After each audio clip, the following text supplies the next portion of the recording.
Hi hello friends, उषास recipe आणि व्लॉगमध्ये तुमचं स्वागत आहे। आज आपण पाहणार आहोत झटपट आणि एकदम रुचकर ओल्या जवळ्याची भजी। त्यामुळे व्हिडिओ स्किप न करता पूर्ण पहा।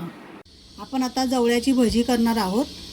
ही ओला जवळा आहे, स्वच्छ धुतलेला। आता 1 वाटी जवळा घेतलेला आहे।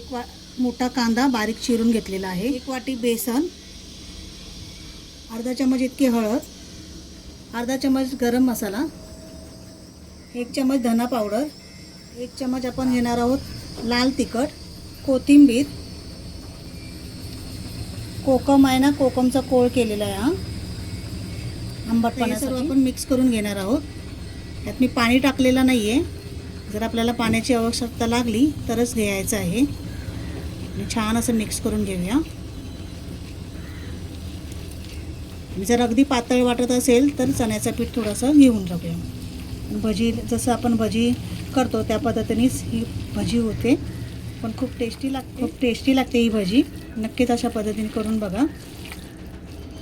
थोडंसं मला इथे चण्याचं पीठ घेतलेलं आहे आणि पुन्हा आता मिक्स करूया। तर इथे बघा छान असं पीठ मिक्स झालेलं आहे आणि जवळ्याची भजी आपण आता करणार आहोत। चवीनुसार मीठ टाकून घेऊया सगळं मिक्स झाल्याच्या नंतर, आणि पुन्हा एकदा आपण मिक्स करून घेणार आहोत।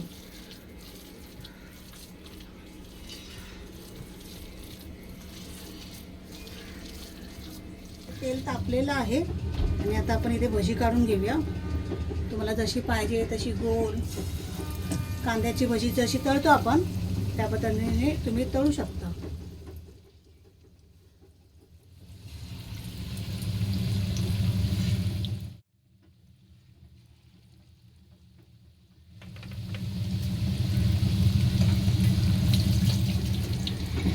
एका बाजूने छान असं बघा शेकलेलं आहे, त्यामुळे बघा एकदम अलगद सुटत आहे। आता आपण उलटं करून घेऊया।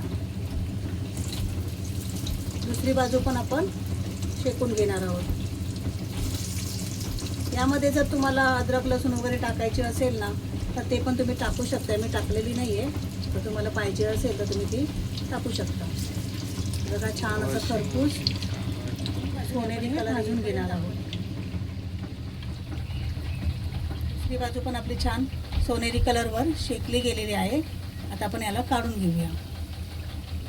छान असं तेल नितळेपर्यंत थांबायचं आणि मग हे काढून घेऊया। तयार झाली आहे ओल्या जवळ्याची भजी।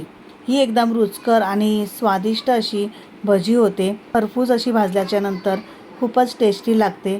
तुम्ही नक्कीच करून बघा। जवळ्याची रेसिपी तुम्हाला कशी वाटली नक्कीच कमेंट करून सांगा। व्हिडिओ आवडला असेल तर एक लाईक नक्कीच करा। माझ्या चॅनलवर जर तुम्ही नवीन असाल तर लाईक, शेअर आणि सबस्क्राईब करायला विसरू नका। व्हिडिओ पूर्ण पाहिल्याबद्दल धन्यवाद।